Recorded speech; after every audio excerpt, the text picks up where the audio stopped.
personal growth isn't enough, Sarah. A lot of people are into the personal growth movement so much that they call it like shelf help now, right? Everyone's picking up a new book nowadays. Everybody's reading on optimizing this and doing that and living happily ever after. And it's not enough. It's not enough to me for someone to go out and go through this kind of individualized development.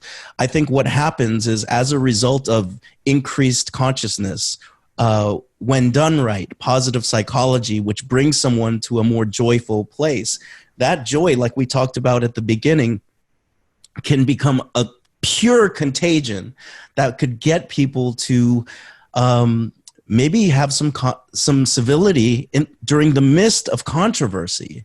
It can get others to grow and rather think of themselves as being fixed in this one place in time.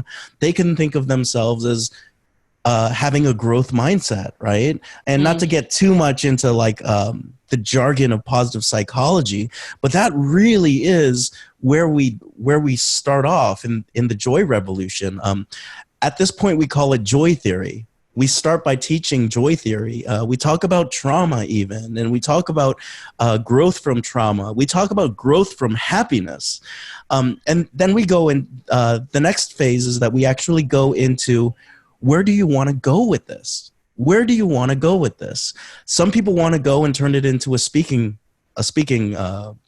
route. They want to go into a TEDx route. So we actually have hired a TEDx coach, someone who's given multiple TEDx's, and someone who has produced a TEDx show to help with the people whose revolutions want to be led by speaking engagements to do that.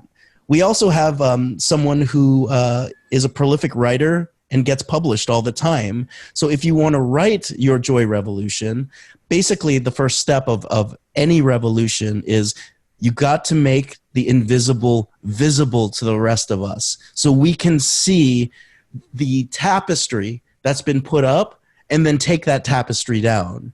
The tapestries that have confined us, the caves that we've lived in that we thought were reality, when the reality was actually leaving the cave.